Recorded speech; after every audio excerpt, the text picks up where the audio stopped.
हर्षिता, क्या अपने सपनों को पंख दे पाएगी? दवा खा लो माँ। हर्षिता ने अपनी बीमार माँ को पानी का गिलास थमाते हुए कहा, तुम कभी समय से दवा नहीं खाती।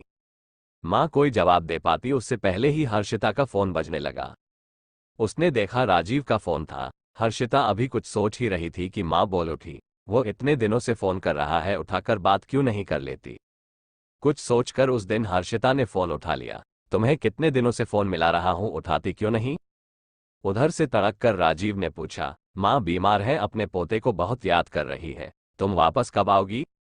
कल ही आ जाओ युग को लेकर। और हाँ, अब अपनी माँ की बीमारी का बहाना मत बनाना। तुमने 2 साल निकाल दिए, कभी पापा बीमार है, कभी माँ। ऐसे भी कोई माँ बाप अपनी बेटी को घर बैठा लेते हैं। मेरा बेटा भी मुझे ठीक से नहीं जानता, मुझे कुछ नहीं सुनना, कल के कल ही आ जाओ, कहकर राजीव ने फोन काट दिया। न सलाम न किसी का हाल चाल ही पूछा। हर्षिता न कुछ बोल सकी, न उसने कुछ बोलने का मौका ही दिया। बस एक हुक्म सा सुनाकर फोन काट दिया। हर्षिता ने आंगन में खेलते युग की तरफ देखा तो पुरानी सब यादें ताजा हो गई। राजीव का फोन जैसे उसके पुराने जख्मों को हरा कर गया। उसे वो दिन याद आ गया जब शादी के 7 साल बाद उसे और राजीव को पता चला था कि वे माता पिता बनने वाले हैं। वे दोनों बेहद खुश थे। वो ही क्या, परिवार में सभी खुश थे। सभी को इस खुशखबरी का कब से इंतजार था, आने वाले नन्हे मेहमान के लिए। रोज नए सपने सजाते सजाते 9 महीने कब बीत गए हर्षिता को पता ही नहीं चला। और फिर उसके जीवन में वो खूबसूरत दिन आया जब उसने एक नन्हे से राजकुमार को जन्म दिया।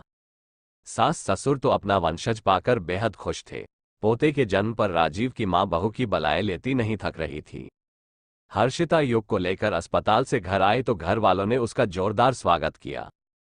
उसने सोचा सब कुछ है, मेरे पास एक बच्चे की कमी थी, वह भी योग ने पूरी कर दी। वो मन ही मन बुदबुदाई की, यूं ही कहते हैं कि कभी किसी को मुकम्मल जहां नहीं मिलता। उसका मन कर रहा था कि जोर से चिल्लाकर सबसे कहे कि मेरी दुनिया देख लो, यहाँ कोई कमी नहीं है। मगर हर्षिता नहीं जानती थी कि उसकी दुनिया कैसे उलट पलट होने जा रही थी। उसकी खुशी को जैसे उसकी अपनी ही नजर लगने वाली थी। अभी युग को पैदा हुए 1 हफ्ता ही हुआ था कि हर्षिता को राजीव का व्यवहार कुछ बदला बदला सा लगने लगा। हर्षिता खुद भी नई परिस्थितियों में ढलने की कोशिश कर रही थी और इस वक्त उसे सबसे ज्यादा राजीव के साथ की जरूरत थी। लेकिन वह तो रोज एक नई शिकायत करने लगा था। कभी कहता तुम्हारे पास तो मेरे लिए वक्त ही नहीं है, कभी कहता इस कमरे में हर समय बच्चों के डायपरों और दूध की बदबू आती रहती है। उसने हर्षिता का हाथ बटाना बिल्कुल बंद कर दिया था। एक दिन बोला, मैं तुम्हारे साथ इस कमरे में नहीं रह सकता। युग के रोने की वजह से मेरी नींद बहुत खराब होती है। और अपना तकिया लेकर दूसरे कमरे में सोने चला गया। वह भूल चुका था कि हर्षिता भी नई नई मां बनी है और उसे युग के साथ साथ अपना भी ख्याल रखना है, क्योंकि उसके प्रसव को अभी सिर्फ 1 ही हफ्ता हुआ था। राजीव में अचानक आए इस बदलाव से हर्षिता अचंभित थी, फिर भी उसने सोचा कुछ दिनों में सब ठीक हो जाएगा। एक दिन उसने युग के लिए कुछ सामान मंगवाया, पर जब वह पहुंचा तो राजीव ने कहा, तुम कुछ कमाती तो हो नहीं, बस दिन रात मेरा पैसा उड़ा रही हो। मेरे पास तुम्हारे फजूल खर्च के लिए पैसे नहीं है। खुद कमाओगी तो पता चलेगा, पैसे पेड़ पर नहीं उगते। राजीव की यह बात हर्षिता को अंदर तक तोड़ गई। उसे समझ नहीं आ रहा था कि उसकी गलती क्या है, क्यों राजीव उससे इस तरह पेश आ रहा। यूं ही कश्मकश में कुछ दिन और बीत गए।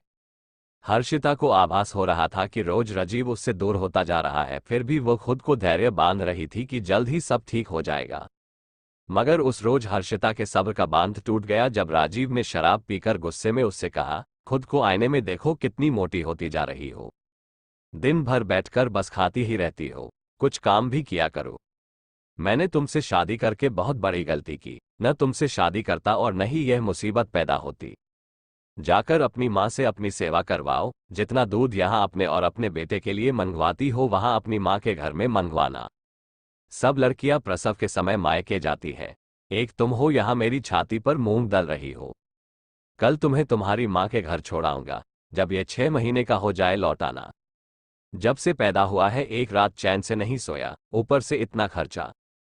हर्षिता तो ये सब सुनकर सन रह गई। उससे कुछ कहते नहीं बना, बस रोती ही जा रही थी। उसकी सास ने उसे समझाया कि अभी राजीव नशे में है, मैं सुबह उससे बात करूंगी। यह क्या तरीका है अपनी पत्नी से बात करने का, और कौन सा बाप अपने बेटे के बारे में इस तरह सोचता है। सुबह हुई तो राजीव के माँ बाप ने उसे समझाने की कोशिश की, लेकिन वह नहीं माना और हर्षिता को उसके मायके छोड़ आया। उसने वहां से चलते चलते अपनी बात फिर दोहराई कि जब युग 6 महीने का हो जाए खुद लौट आना। ये कहकर चला तो आया, लेकिन उसे इस बात का जरा भी एहसास नहीं हुआ कि वह जिसे अपने घर से लेकर चला था और जिस हर्षिता को छोड़कर जा रहा है वह तो अलग हर्षिता थी। ससुराल से मायके तक आते आते हर्षिता ने कभी न लौटने का निश्चय कर लिया था। उसने सोच लिया था कि वह अपने पैरों पर खड़ी होगी और अपने बेटे को खुद अकेली पालेगी, साथ ही यह भी कि उसके बेटे को ऐसी घटिया सोच वाले बाप की जरूरत नहीं है। मायके आकर हर्षिता ने अपने माता पिता को सारी बात बताई तो उन्होंने भी उसका पूरा साथ देने का वादा किया। अब उसे युग की चिंता नहीं थी, क्योंकि उसकी देखभाल करने के लिए उसकी नानी जो थी। हर्षिता ने कुछ दिनों में खुद को समेटा। राजीव से शादी करके वह भूल गई थी कि उसने एमबीए किया है। वह जानती थी इतने लंबे समय के बाद उसे कहीं नौकरी नहीं मिलेगी, इसलिए उसने अपना ही कुछ काम करने का मन बनाया। उसे अपनी एक सहेली का ख्याल आया जो कैलिफोर्निया में इंडियन स्टोर चलाती थी और कई बार हर्षिता को बता चुकी थी कि वहां हिंदुस्तानी चीजों की कितनी मांग है। उसने अपनी सहेली को फोन लगाया और उससे बात की कि वह हिंदुस्तान से उसे हस्तशिल्प और हथकरघा का सामान भेजेगी, जिसे वह सीधे कारीगरों से खरीदेगी ताकि उनकी बनाई हुई चीजें सीधी विदेश भेजी जाएं और उन्हें भी अच्छा मुनाफा हो। हर्षिता की सहेली को उसकी बात पसंद आई और उसने मदद का वादा किया। धीरे धीरे हर्षिता का काम चल निकला। दूसरे शहरों और देशों में भी उसके सामान की मांग होने लगी। ज्यादा फायदा होने के कारण काफी कारीगर उसके साथ जुड़ गए थे। अब वह अपना एक एक्सपोर्ट हाउस शुरू करने जा रही थी। इन सालों में हर्षिता को राजीव का ख्याल तो कई बार आया, लेकिन वह कभी यह फैसला नहीं कर सकी कि उसे उस रिश्ते का करना क्या है। कभी कभी सोचती थी कि कहीं वह युग के साथ अन्याय तो नहीं कर रही। आखिर एक बच्चे को माँ बाप दोनों की जरूरत होती है। आज राजीव का बर्ताव देखकर वह फैसला करने ही जा रही थी कि पापा ने आवाज लगाई, बेटा। बावर्ची ने खाना परोस दिया है, आ जाओ। पापा की आवाज जैसे उसे वर्तमान में वापस खींच लाए। उसने नजर उठाकर देखा तो नन्हा युग अपने नाना के कंधे पर बेसुध सो रहा था। उसे देखकर वह उठी, उसके सिर पर हाथ फेरकर मन ही मन बोली कि इसे उस घटिया बाप की जरूरत नहीं। इसके पास मेरे पापा है जिन्होंने मुझे इस लायक बनाया कि आज मैं अपने पैरों पर खड़ी हूं। अगले दिन सुबह अपनी अलमारी से कुछ कागज निकालकर हर्षिता जीन्स टॉप और पेंसिल हील पहनकर राजीव के घर पहुंची तो वह उसे देखकर चकित रह गया, फिर भी खुद को संभालकर कड़क कर बोला, अकेली आई हो? मेरा बेटा युग कहाँ है?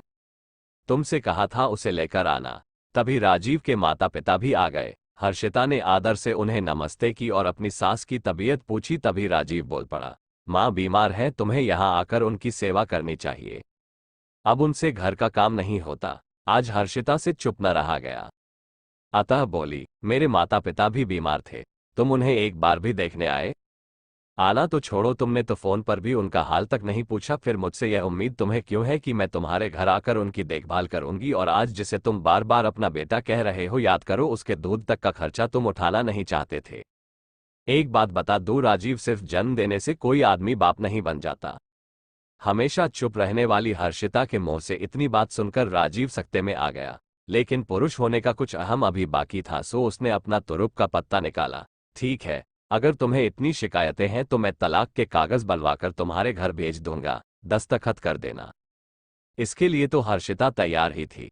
अपने पास से एक कागज निकालकर राजीव से बोली, इतनी तकलीफ करने की कोई जरूरत नहीं है, कागज मैंने बनवा लिए हैं, दस्तखत भी कर दिए हैं।